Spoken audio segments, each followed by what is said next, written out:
Hi, welcome to Barvotti's 38th live screening of tools for creatives. I am Phoebe Bradbury, and today I will be demonstrating some of the tools that I use every day in my art studio. I wouldn't want to be without them, and I find new uses for them all the time. There will not be promotional offers during the day. We forgot to code them in, but you'll see all of our products and our promotional offers will be available on Monday. So I have to skip that part of my story.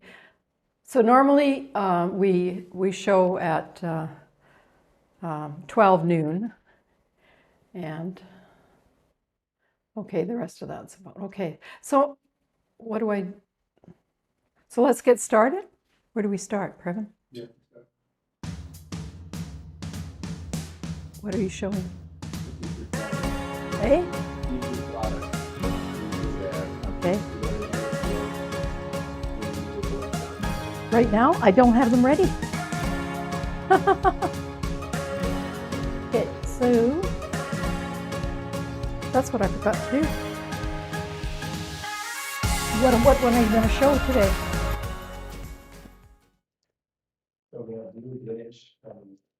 You haven't shown it yet? Okay.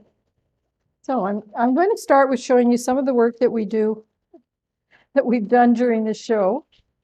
We're a little bit I'm a little bit disorganized, not me. I'm a little bit disorganized. So this is some of the work that we did during the show. The ones I've got a few here. Here's one, and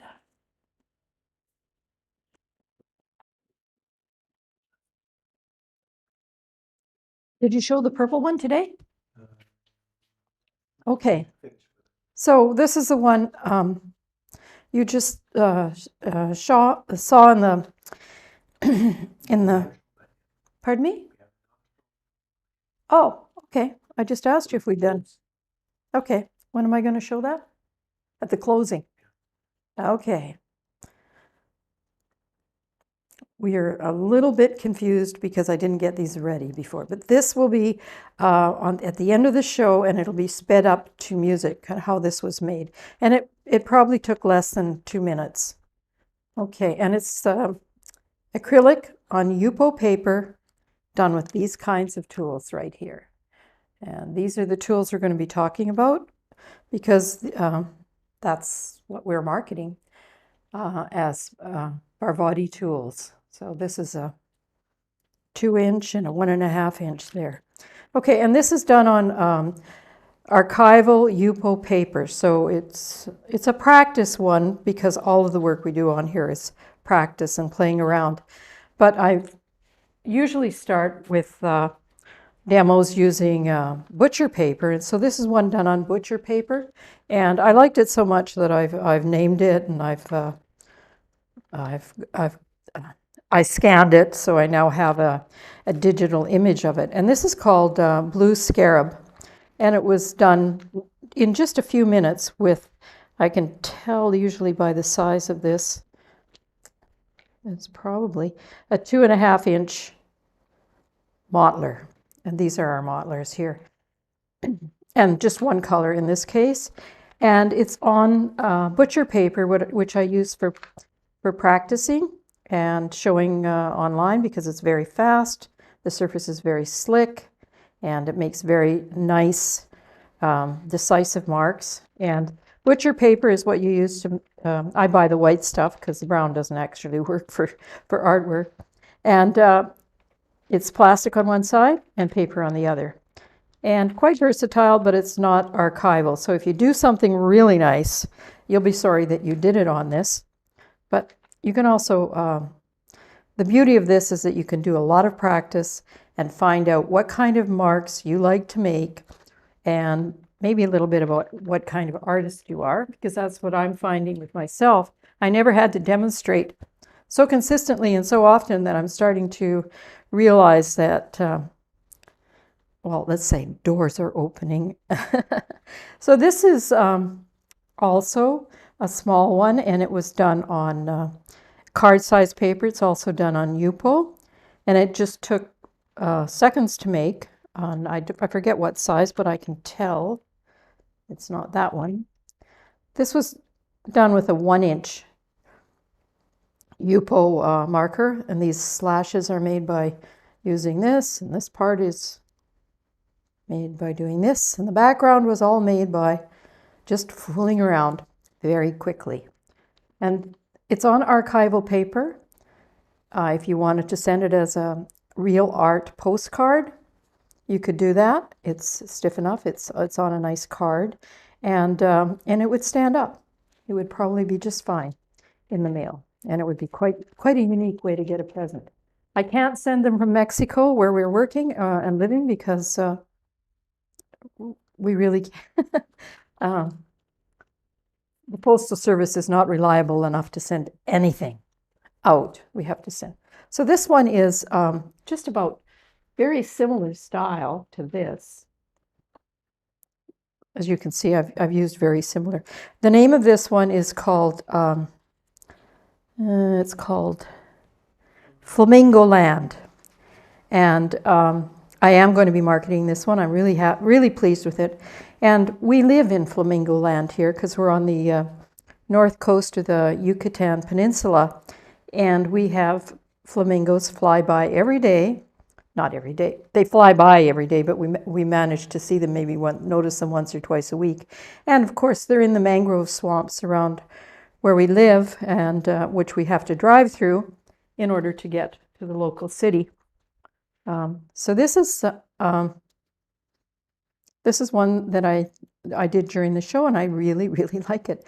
I didn't like it when I first did it, but it took a day to when I realized what I was doing, that it was flamingos. I liked it a lot more. So the paint here it's a what's this red here? I can't think of it. Quinacridone red with a golden, with a transparent. It's transparent quinacridone red with gold paint added, and that's why it's got this lovely sheen here. Okay. So today I'm ad-libbing, so I apologize. I usually have a little more planned. I'm always ad-libbing anyway. This is another a quick card one that we did, and what I want to point out here is that it's quite, I think I'm in focus. Let's see. Okay, now is that it looks quite sharp at this distance. So what will it look like if we go in and zoom in? And you can see that the lines are just as sharp when you zoom in on this type of artwork, and the background is very sharp. If you wanted to fuzzy it up, you'd have to do something to do that, but the lines are all extremely sharp, and that's one of the things that I like about it. And that sharpness is a function, of course, of the type of paper I'm using, the type of paint I'm using, and the liquidity of the paint. Sometimes my paint is so liquid that it sort of flows out, and like in a place like this, that's not a very sharp line, but the combination is what I like. So that's my blue card, and let's see what's under. I don't even know what I'm going to be looking at. Oh, this is, I did name this. Oh, the name of this lovely painting is called Reasonable Doubt. Oops, and I will go out so that you can actually see it. So, and it's on a, there, that gives you the whole thing. I don't know, oh yeah, it's upside down. Forgive me, please. Here it is. I know it's upside down because my initials are down here. So that, just playing with this stuff, and then you look at them and you think, what could I possibly name this? Well, I think I probably watched watching legal shows on TV or something like that. But okay, and this one we did to demonstrate some of the expressive marks that you can make with these, and it's called. So there's a mark there in the background like this, spreading the paints. And this was a piece of Yupo that we used several times because we got many pictures we didn't like that much. So Yupo paper is archival. It's also very, very forgiving, and you can scrub it off. I didn't bother scrubbing it off too far there. And the name of this painting, this lovely painting, is Virus for Sale. And is this the one we showed at the beginning? Okay. Okay. We are going to show this sped up very shortly. And these are, I'm just going to go through these quickly. See, these are ones, we try to end with a Yupo painting at the end that's reasonably successful. And by reasonably successful, I mean something that I think I can market as a studio work. So this is one. I haven't named it yet, but this is definitely a marketable product. And this is another one, just playing with the mottlers. So here I can see that mottler is probably look at it.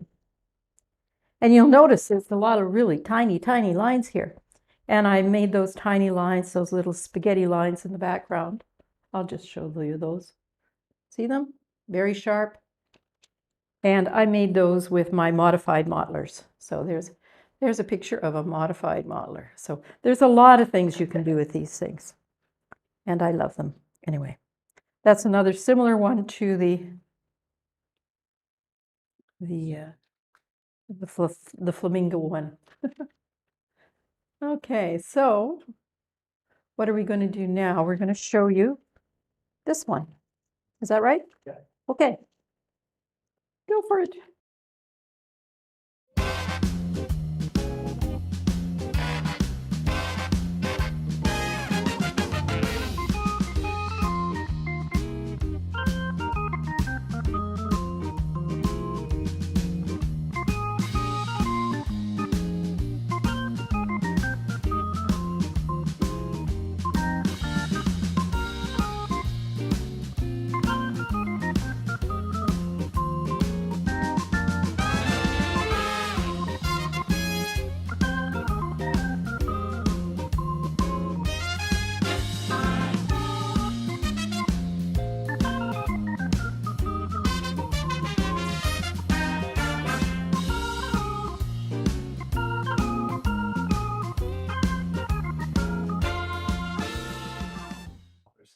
Okay, am I on? Yeah. Okay, so now I'm going to do a quick look at what tools we were using, and I've already showed you a little bit of them. Oops, no. I've got my super extra clean ones, and then I've got the ones I work with, and I sometimes get them mixed up. So, pardon me?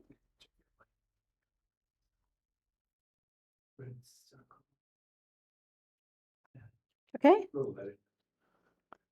Just to call it, my husband is helping me here, and he's a great assistant. Tells me when I'm out of frame,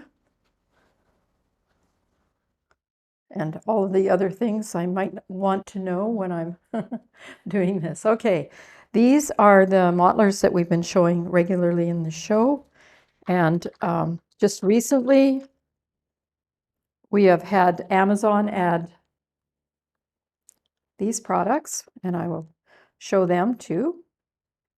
I'll try, I'm going to do some, so we have these products, which are sets of 5, and these products here, smaller sets of 5. So these are like, are those a 3 millimeters? Yeah, these are our tiniest ones, 3 millimeters. These are 7 millimeters. And we just received word that our shipments are coming for the other ones, which are 1 inch or 1 centimeter. And these are big, they're nice. And well, I paint large, so I tend to like the nice, the largest ones. And these are 4 millimeters. They're a little bit bigger, and then 3 millimeters. So just they're about a millimeter bigger, but I know they're more than a millimeter bigger because they look a lot more than that. But when I measure them, that's what it tells me they are. So these are we're quite excited about getting these back in, and they're on their way and should be in stock within a week, depending what happens with shipping. So, first of all, where is my background sheet of paper?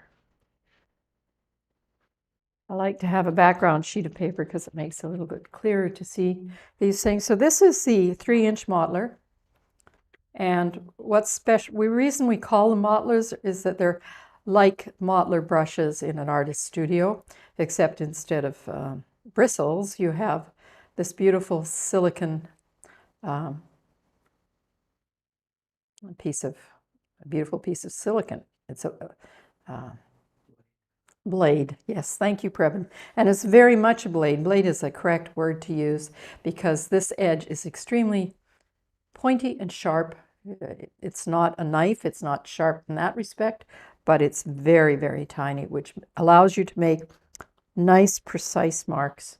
And in this case, it'd be, if you're drawing through paint, you would be making a trail that was 3 inches wide, and if you were laying it down, of course, it would be 3 inches wide. But what we're planning to do is to show you all the different things you can do besides that with these.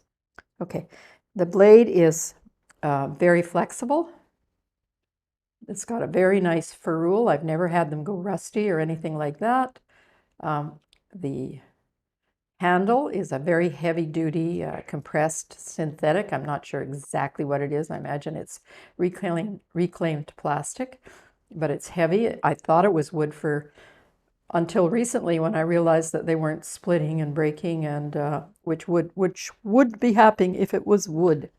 I don't know whether I used to have a sample of one here that was wood that had cracks in it, but I don't see it right now, so I won't show it to you. So that is the 3-inch modeler, and I like the handles, and the thing I particularly like about them is that they have this nice big hole so that I can hang it on the side of my workspace, whether it's cleaned when it's finished, or hanging it up clean, or even hanging it up if it's got a bit of paint on it that I might want to use a bit later. So I like to have that. It gives me a lot of freedom, and right now I have an extremely small space, but even when I'm not working that way, for a camera, I like to be able to get my tools off my surface. Okay, so that's that one. But now I'll just go through these briefly. So exactly the same quality. Whoops. And 2.5 inch, 2 inch, 1.5 inch, 1 inch. And what I want to show you about the 1 inch, we'll go back here again, is that the blades are identical. So there's no skimping on the smaller size tools. It uses exactly the same medium firm silicone, and it's the same length. And when you look at these, you may remember that the active part is this blade, and it's not the sides. You don't use the sides. So you use the blades and you use the corners. So this little mark here, that's not a flaw. That's just how the blades were cut. So, and it's going to be obvious when we get through here that I love working with these things. And I'm an artist that works with any kind of tool I can think of that I might use. I've tried, and we may do some of these, but these are workhorses in my studio. I use them for many, many, many things. So that's those. And did we find that other sheet of paper? No. It doesn't really matter. Here it is. Okay. This is, I'm going to bring it up a little bit. I read it last time, but I think I can bring it up even more.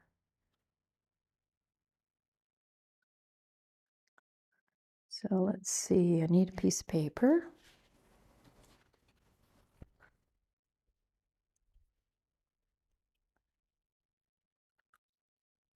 my layers and layers of paper. So this is the angle chisel here. It's not a very good picture of it there. I'm going to show you.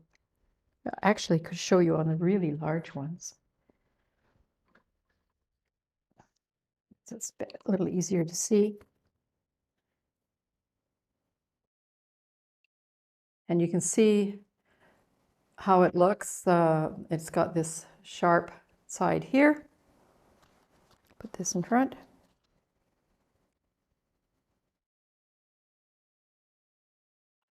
And so this is the active side. I use the pointy side. I use these flat sides. This I find to be a very, very useful tool. This one, that's called the angle chisel. So we have 5 different ends, I think. So that's the angle chisel. This one is the flat chisel here.